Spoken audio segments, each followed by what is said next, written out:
C'est plus moi le patron aujourd'hui, c'est Rémi. Un nouveau patron à la tête de la mairie de Papeete, Rémi Briand et sa liste sortent victorieux de ce second tour des municipales. Nous ferons un tour d'horizon dans les communes. À Papara, Tayarapu Est et Ouest, des candidats ont créé la surprise.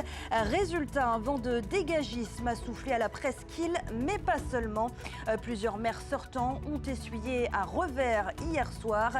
Notre invité pour illustrer ce second tour, Rémi Briand, réaction sur sa victoire et interview dans quelques instants. Place également au décryptage de ces élections municipales avec vous, Mike Léral. Quels sont les grands enseignements à retenir de ce scrutin? Les réponses dans cette édition. Enfin, elle a créé la surprise dès le premier tour à Paea. Nous avons suivi ce matin les premiers pas en tant que maire de Tepuaror Iteritei. Un premier contact avec les services de la commune à la rencontre des agents.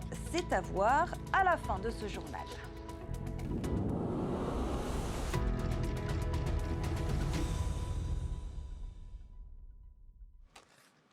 Bonsoir, bienvenue, merci de nous rejoindre dans ce journal. Je suis très heureuse de vous retrouver. C'est donc une large victoire pour la liste menée par Rémi Briand. Hier soir, les électeurs de Papeete ont fait leur choix pour ce second tour des municipales. Un scrutin riche en rebondissements. À la deuxième place, Tematei Le Gaïc réalise une belle progression suivie de René Temeharo et de Tauhiti Nena. Le récit de cette soirée décisive pour la capitale, c'est avec Nicolas Pérez. C'est plus moi le patron aujourd'hui, c'est Rémi. Passage de témoin entre le maire sortant Michel Buyard et Rémi Briand, grand gagnant de ces élections municipales à Papeete. Avec 4 809 voix sur les 11 200 votants, Rémi Briand laisse loin derrière lui la concurrence. On est heureux, c'est beaucoup de travail, c'est 1 an et demi de campagne, c'est 60 réunions dans tous les quartiers, c'est du porte-à-porte. Et puis c'est une nouvelle façon de faire de la politique aussi, puisque je ne suis pas un homme politique. Donc on veut un peu faire différemment et je pense que c'est ça aussi qui a fait que le choix s'est porté sur notre liste. Une stratégie gagnante qui lui a permis de renforcer son score du premier tour de près de 1000 voix. Un second tour qui aura également permis à Tematei Le Gaïc d'améliorer ses résultats. Sans l'investiture de son parti, le Tavini, cette jeune figure de la politique réussit à se hisser à la deuxième place. Il devient ainsi la première force d'opposition du futur conseil municipal. L'objectif, c'est d'arriver en tête, donc forcément il y a une déception parce qu'on n'est pas arrivé premier, mais on est heureux du résultat, on est heureux du travail qui a été fourni. Et maintenant, il faut qu'on continue à défendre le programme de Tutahaya Papeete au sein du conseil municipal. À l'inverse, la liste de René Temeharo, soutenue par le Tapura, s'est essoufflée, passant de la deuxième à la troisième place du podium. Déçu mais bon joueur, il se dit prêt à travailler avec la nouvelle majorité. Nous avons la tête haute, nous disons que le choix, elle est là. Donc on ne fait que respecter ce choix-là. Et puis en disant donc au nouveau maire, bon courage pour cette nouvelle mandature. Et puis nous l'apprécierons en tant qu'opposition dans le conseil municipal. Enfin, Tauhiti Nena est le grand perdant de la soirée. Candidat officiel du Tavini, il n'aura pas réussi à convaincre. Il perd des voix dans ce second tour et termine au pied du podium. La capitale doit élire samedi son prochain Tavana. Bonsoir Rémi Briand. Bonsoir, merci de m'accueillir. Et merci à vous d'être présent ce soir. Votre liste a donc remporté le second tour des municipales à Papeete au lendemain de ce deuxième tour. Votre ressenti ce soir? Écoutez, je suis très honoré en tout cas que les suffrages se sont portés sur Papeete Namuarua, mais ça nous oblige aussi, c'est de la responsabilité, il faut rapidement qu'on se mette au travail. On est déjà en train de réfléchir à un certain nombre de choses. On va avoir l'installation samedi, c'est un grand moment, on a envie de réunir les forces vives pour pouvoir avoir un discours un peu fondateur pour cette nouvelle forme de gouvernance, on va dire.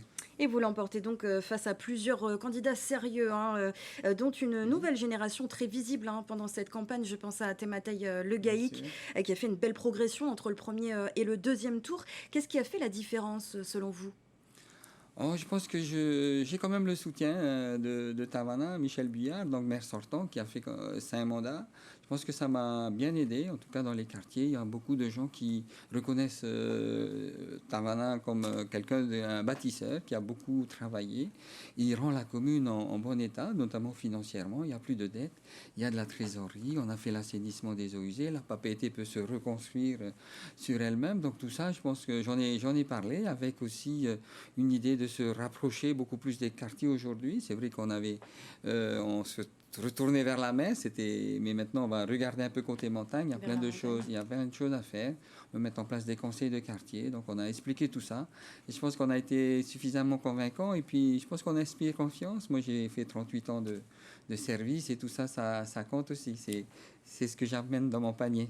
Et vous l'avez dit, vous succédez donc à une figure installée depuis longtemps à la tête de la ville, Michel Buyard. Ce dernier n'a pas manqué de s'illustrer au premier tour avec cette phrase à l'encontre de Heremwana Mamatoya Hutapu, je le cite, « Tu la fermes, c'est moi le patron ici ». On l'a même entendu blaguer à ce propos au début de ce journal. Est-ce que cela, ça vous a inquiété pour le second tour? Comment est-ce que vous avez réagi?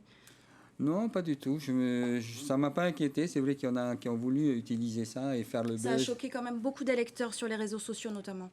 Oui, certainement. Enfin, il s'en est excusé. Il s'en est excusé à la fin de journée. Il avait dit qu'il avait tort, que c'était sa faute. Donc voilà, moi je l'excuse aussi. C'est des moments de tension.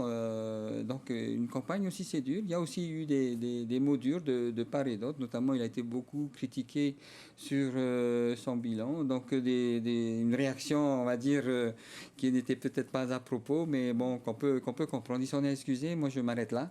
Et maintenant, bon, on s'en amuse. Voilà, donc votre responsabilité, vous l'avez dit tout à l'heure, c'est aujourd'hui d'incarner une autre façon de gouverner, plus apaisée, plus à l'écoute finalement. Vous n'êtes pas un homme politique de carrière, vous l'avez dit tout à l'heure, c'est même un élément central de votre image. Très concrètement, comment on passe de candidat outsider à un maire opérationnel ?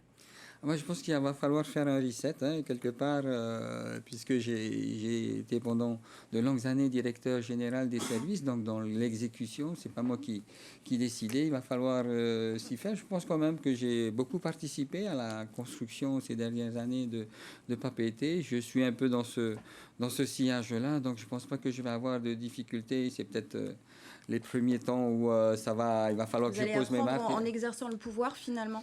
Certainement, il va falloir que je pose mes marques et moi, j'ai aucun souci par rapport à ça, en tout cas. Alors, les habitants attendent des résultats rapides. Quelles seront vos toutes premières décisions une fois votre installation ? Il faut que la ville fonctionne. En fait, c'est ce que demande la population. Ils ne demandent pas des miracles. Il faut que ça fonctionne tous les jours. Plus d'éclairage, des équipes qui interviennent plus rapidement, un effort sur la propreté. On a beaucoup entendu des critiques à ce niveau-là. Moi, je vais mettre en place des conseils de quartier pour créer du dialogue. Je veux renforcer les moyens de la police municipale pour qu'il y ait une plus grande présence sur le terrain, la vidéosurveillance, mettre en place une brigade anti-nuisance. Donc voilà, on a envie. C'est un gros chantier, donc il y a des urgences, mais les urgences, et il y a des priorités dans les urgences. Donc voilà, il suffit de garder. Papeete, c'est la capitale, il y a beaucoup de choses à faire, et c'est pour ça que je veux me consacrer entièrement. Alors, Tawhiti Nena, lui, est arrivé 4e à Papeete. Il estime que la médiatisation de la garde à vue de son colistier pour importation d'aïs, révélée avant le scrutin, a pesé sur son résultat. Comment est-ce que vous réagissez ce soir, Rémi Briand ? Oh, je ne suis pas certain. Il était déjà 4e. Je pense qu'il y a eu... Il y a eu un deuxième tour où les candidats se sont... moins de voix au deuxième tour qu'au premier tour, tout de même. Certainement. Je pense qu'il y a peut-être eu un report des voix sur Tematei Le Gaï qui a effectivement bien progressé.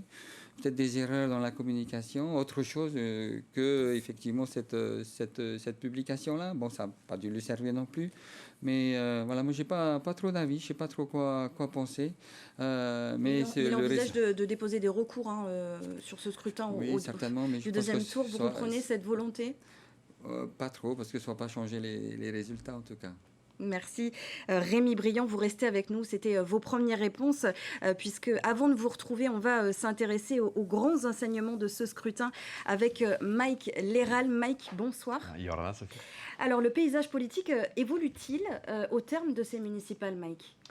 Eh bien, on peut dire d'abord que non, non, parce que tout simplement, de nombreux maires sont réélus, et ça, eh bien, c'est plutôt habituel en Polynésie de réélire les maires sortants. Mais on peut dire également oui, parce qu'il y a un grand changement, et Rémi Briand, vous en êtes d'ailleurs une illustration, c'est que les maires qui ne sont pas, les candidats qui n'étaient pas soutenus par de grands partis, parfois l'emportent. Et ça, c'est plutôt nouveau en Polynésie. Alors, on peut prendre justement l'exemple de Papeete avec Rémi Briand largement devant ses trois adversaires, Te Matai Le Gaïk, mais aussi le candidat des Rouges et le candidat des Bleus. C'est aussi le cas dans une autre commune comme Papara, Mike Tessier qui était plutôt connu dans le monde culturel et qui l'emporte face à une candidate bleue et la maire sortante qui était soutenue par les Rouges. Et puis, il y a également si on va un petit peu plus loin, la presqu'île, le cas de Tayarapu Est, où c'est Willy Chung Sao qui l'emporte assez largement là aussi, face notamment à un ancien ministre bleu.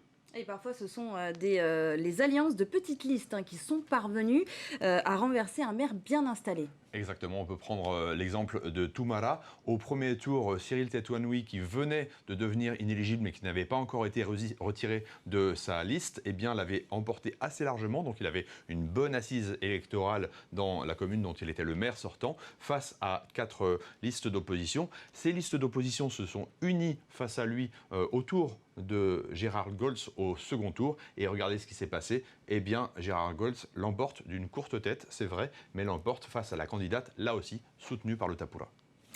Le Tavini et le Tapura sont-ils affectés de la même manière, je dirais, par ces victoires des candidats sans étiquette ? On ne peut pas dire ça parce que, effectivement, le Tapura conserve une large majorité dans les communes, une large assise, et donc de Bora Bora jusqu'aux Marquises, en passant par Aroué, Piré, Punaoya ou Paia, eh bien les Rouges restent le parti qui a le meilleur maillage et ancrage local. C'est plus dur, bien entendu, pour le Tavini. Vous voyez, seulement deux communes conservées avec ces 19 mairies qui sont plutôt sans étiquette. Alors, ça a été une défaite douloureuse, en particulier pour Anthony Géros à Paia, et des défaites quasiment partout, avec l'exception de Takatoto. Et pendant les municipales, les chefs de parti ont souvent répondu qu'ils se concentreraient sur ce scrutin, qu'ils ne se projetteraient pas au-delà, mais on a du mal à y croire. Effectivement, Sophie, il faudrait être un petit peu naïf pour croire cela, parce qu'il y a les sénatoriales qui se profilent dès septembre, et vous voyez que les sénatoriales, évidemment, ce sont les grands électeurs, c'est-à-dire essentiellement les conseils municipaux qui vont élire ces sénateurs, et donc le Tapura part vraiment favori, puisqu'il contrôle un maximum de mairies. Donc il faudra quand même faire un bon casting pour le Tapura. Alors ça pourrait être, bien entendu, les sénateurs sortants, comme Lana Tetouanoui et Tevaro Fritsch, mais ça peut être d'autres candidats, je pense à Edouard Fritsch, à Te Porauri Teritei, même peut-être à Rémi Briand, il nous dira peut-être tout à l'heure s'il souhaite postuler. Ils sont nombreux en tout cas à pouvoir y prétendre. Et les territoriales 2028, c'est dans 2 ans.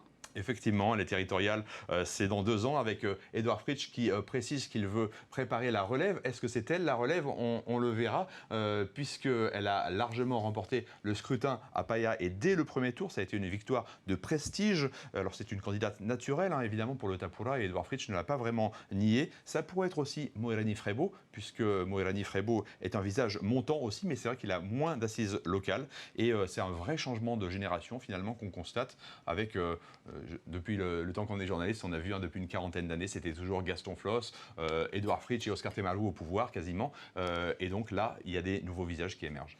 Et pour Oscar Temaru, justement, quelles sont les chances de victoire au territorial après ce revers électoral ? Alors hier soir, ce qu'on a pu constater, c'est que finalement, Edouard Fritsch et Oscar Temaru étaient assez d'accord sur un point, c'est la division qui mène à la défaite. Alors cette division, il va falloir la surmonter, parce que c'est tout l'enjeu pour le Tavini, en tout cas pour les prochaines territoriales. Est-ce que les deux courants du Tavini parviendront à se rapprocher, ou est-ce qu'au contraire ce fossé va se creuser ? Le Tavini, est-ce qu'il peut trouver une voie médiane entre la radicalité et la modération, et est-ce qu'il va au contraire se radicaliser encore plus après cette défaite ? Alors la réponse, c'est sans doute dans les semaines à venir. Merci beaucoup Mike pour cet éclairage ce soir sur ce second tour des municipales. Je me retourne vers vous, Rémi Briand. Vous faites partie de ces candidats sans étiquette face à un candidat Tapura et un candidat Tavini.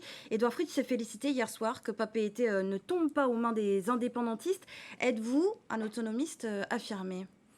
Non, je suis effectivement. Je pense que l'indépendance, ça se prépare. Donc, en tout cas, c'est pas ma réflexion aujourd'hui. Moi, j'ai vraiment envie de donner mon temps pour Papeete. Je suis pas non plus dans le calcul. Donc, dans le calcul politique, j'ai pas l'intention de me présenter à d'autres élections. Et donc voilà, moi, j'ai fait le tour de la question. Donc vous ne comptez pas vous rapprocher du Tapura, vous comptez rester sans étiquette? En tout cas, c'est ce que j'ai dit, c'est ce que je ferai. En tout cas, enfin voilà, moi je suis là pour Papeete. Et d'ailleurs, c'est comme ça que j'ai appelé mon mouvement, Papeete d'abord, et ça veut bien dire ce que ça veut dire. Et même si vous êtes nouveau en politique, vous savez que vos milliers de voix attirent les convoitises. Est-ce que vous pourriez être un candidat au sénatorial ou au territorial? Je vous repose la question. Non, absolument pas. Absolument je vais pas. être Havana à 100%. Et voilà, c'était le mot de la fin. Merci beaucoup Rémi Brillant d'avoir été notre invité. Félicitations pour ce second tour. Et on se redonne rendez-vous samedi donc pour l'investiture du conseil municipal de Papeete. Merci. On évoque maintenant la grande surprise de ce second tour des municipales. Mike Léral en parlait juste avant. Il s'agit de Mike Tessier qui l'a emporté à Papara avec près de 47% des voix. Ce professeur de chant au Conservatoire artistique de Polynésie a même devancé la liste de la favorite au premier tour, Béatrice Legaïc. Une victoire qui signe aussi la fin de la mandature de la maire sortante, Sonia Pounoua. Les précisions avec Thomas Chabrol, Rarahou Maha Acheong et Oriano Tefao. Il ne reste plus que les résultats de 2 bureaux de vote à confirmer par le bureau central et déjà les premiers applaudissements. Les regards sont concentrés sur les chiffres, mais l'avance est telle que la liste Papara Te Onotia menée par Mike Tessier est déjà sûre d'avoir gagné. On s'attendait à avoir de très bons résultats et voilà, le résultat est au rendez-vous et voilà, on a travaillé dur pour ça. À 38 ans, le professeur de chant au conservatoire artistique avait déjà candidaté au municipal comme colistier. Cette fois, tête de liste, il remporte la victoire avec près de 47% des suffrages. En deuxième position au premier tour, au coude à coude avec la liste favorite Tavini Te Oireno Papara de Béatrice Legaïc, Mike Tessier renverse la situation au second et parvient à creuser l'écart. Un succès électoral. Le premier tour a été décisif et les outsiders ont fait parler d'eux. Et merci à Papara d'avoir fait confiance à cette jeune équipe dynamique et on va essayer de ne pas décevoir et terminer ces 6 ans en beauté avec toutes les priorités qu'on veut mettre en place pour Papara. À Papara, le choix des électeurs traduit clairement une volonté de changement. Il met fin au mandat de la précédente équipe municipale, fair play à l'issue des résultats. Celui qui viendra servir la commune de Papara, notre belle commune Papara, il faut accepter. À Papara, les défis liés au développement des infrastructures seront au cœur de la nouvelle mandature. Distribution de l'eau, amélioration des services publics et cohésion sociale. Et les électeurs de Tayarapu Est comme à l'Ouest ont eux aussi massivement désavoué leur maire sortant. Anthony Jamé et Tetuanui Amblin ont essuyé un revers hier soir face à 2 nouveaux visages, Willy Changsao et Fahana Taputu. Les précisions de Veimi Tierlo sur les images et interviews de Matai Horei, Laure Philibert, Davidson Bennett et Athena Milcam. C'est un séisme qui a secoué la presqu'île hier soir. Les électeurs ont renvoyé les maires sortants. À Tayarapu Ouest comme à l'Ouest, Anthony Jamé et Tetuanui Amblin perdent leurs écharpes. La population a choisi le changement. À l'Est, la liste de Willy Changsao écrase le scrutin. Plus de 3100 voix, près de la moitié des votes. Béatrice Lucas et Keitapu Mamatu Eyahutapu du Tavini terminent au coude à coude, loin derrière. Le maire sortant Anthony Jamé s'effondre. Il finit dernier, avec seulement 12% des votes. On voit bien que la population veut un changement et on va essayer de ne pas les décevoir et on va marteler sur notre programme. Mais de toute façon, moi j'ai un peu d'expérience déjà dans le conseil municipal, donc on va gérer comme il faut pour mettre en place notre programme. À l'Ouest, le suspense aura duré jusqu'au bout et Fahana Taputu crée la surprise. Il gagne son match contre le maire sortant, Tetuanui Amblin, à seulement 100 voix d'écart. Une victoire sur le fil qui lui offre la mairie, même s'il est minoritaire dans sa propre section de Toahotu. En fin de compte, avec la prime majoritaire, ça change la chose. Comme on voit que sur Toahotu, il y a 10 sièges. Sur Veirao, il y a 7 sièges et sur Teupo, il y a 4 sièges. Donc on a quand même une majorité confortable pour pouvoir bien travailler. Une page se tourne donc et dans quelques jours, les nouveaux conseillers se réuniront pour installer leurs maires et leurs adjoints. La direction Rayatea maintenant avec ce coup de théâtre à Toumar'a hier soir. La liste soutenue par Cyril Tétouanoui, pourtant arrivée en tête au premier tour, a finalement été renversée au second tour. Face à elle, une liste d'union menée par Gérard Goltz a créé la surprise, s'imposant dans 4 bureaux de vote sur 5. Hier soir, le suspense a duré jusqu'au bout. Jessica Doucet et Rouanoui Atouariva nous racontent. D'un côté, une avance confortable au premier tour, de l'autre, une dynamique d'union qui a tout changé. Entre les deux tours, les cartes ont été rebattues à Toumar'a. Gérard Goltz a su rassembler et mobiliser, inversant totalement la tendance. Résultat, une victoire courte mais décisive, dans un scrutin marqué par une forte intensité et un duel serré jusqu'aux dernières enveloppes dépouillées. Des impressions de joie, oui. Parce que cette union a donné les résultats que nous espérions. C'était difficile quand même? C'est pas chose aisée, c'est tout a un prix, mais on a mis les efforts, on a mis toutes nos forces. Les deux listes ont mis leurs efforts. Oui. On a multiplié, on a plus privilégié le contact avec l'habitant. Ça fait 25 ans, ça suffit, c'est suffisant. Il est temps que Toumar'a, au travers de nous, qu'on ouvre une nouvelle ère pour cette commune. Il faut qu'on travaille pour pouvoir parler de notre commune de manière un peu plus positive, beaucoup plus positive. Ce scrutin relance aussi les interrogations autour du choix de la tête de liste du Tapura Amui. Certains s'interrogent sur l'empreinte laissée par l'inéligibilité de Cyril Tétouanoui dans cette campagne. Quoi qu'il en soit, la liste du Tavana sortant, en place depuis plus de 20 ans, n'a cette fois pas été retenue par les électeurs. Nous avons obtenu 49%. La majorité a été à Tereo Tenun'a. Ce n'est pas grave, c'est comme ça, ce sont les élections. Aujourd'hui, nous faisons partie de la minorité et nous allons faire ce qu'il faut pour servir notre population. Au deuxième tour, nous étions seuls contre tous. À mon avis, c'est ce qui a fait la différence. Cette liste d'union a gardé son électorat, mais je pense que nous en avons récupéré un petit peu parce que nos résultats ont été meilleurs pour le second tour. Par ce scrutin, les électeurs de Toumar'a ont clairement exprimé leur volonté, celle d'un changement.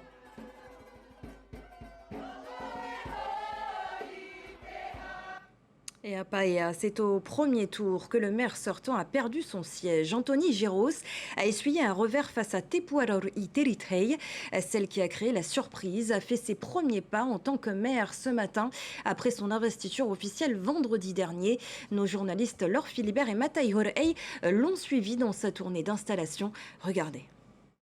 6h30 au service de la voirie. Les agents préparent les camions pour la collecte des déchets. Avant le démarrage de la première tournée, la nouvelle Tavana est venue les écouter. Quel que soit votre vote, c'est fini les élections. J'ai dit, je serai le Tavana de tout le monde. La tournée continue avec la médiathèque et la cuisine centrale, puis les services en charge de la sécurité. Les pompiers d'abord, puis les policiers municipaux. À chaque escale, un temps d'échange est organisé. Moi, c'est la première fois qu'un Tavana vient nous voir, vient nous rencontrer dans les services. C'est la première fois. Je ne m'attendais pas. C'est un grand honneur de voir le Tavana venir voir ces travailleurs. Est-ce que nous avons besoin? Ça doit changer, ça doit changer. Ce que je souhaite effectivement, c'est rétablir un contrat de confiance dans les deux sens. C'est-à-dire que je leur demande de me faire confiance, mais je veux aussi leur faire confiance. Après le parc à matériel, direction la salle de spectacle Manouiti pour remercier le personnel mobilisé sur l'organisation du conseil municipal d'investiture vendredi. La deuxième partie de matinée est consacrée aux services installés au sein de la mairie. Au total, près de 170 agents œuvrent dans les différents services communaux de Paea. Cette visite est aussi l'occasion pour Tepuaraur Iteritei de découvrir le bureau qu'elle occupera durant 6 ans. Je ne sais pas si je vais rester dans ce bureau physique ou si je vais aller à un autre endroit. Voilà, je me donne le temps. Mais pour l'instant, j'ai juste besoin d'une table et de chaises pour recevoir la population. C'est l'essentiel. Je sais que je vais recevoir la population un jour, assurément par semaine. Il reste à déterminer quel sera ce jour, mais il y aura un jour porte ouverte, sans rendez-vous, où les gens pourront venir et chacun leur tour en fonction du temps disponible sur la journée. Première action de la nouvelle équipe, la réhabilitation des principales routes communales. Voilà ce que l'on pouvait dire ce soir sur ces élections municipales. On s'intéresse maintenant à la justice. 10 individus impliqués dans un trafic de drogue entre Reiatea, Huahine et Maupiti devaient être jugés ce matin en comparution immédiate. Leurs avocats ont finalement obtenu le renvoi de l'audience au 27 mai, faute de temps pour préparer leur défense. Souvenez-vous, leur interpellation avait fait grand bruit la semaine dernière. Les contours de cette affaire avec Athéna Milcam et Sam Teinaouri.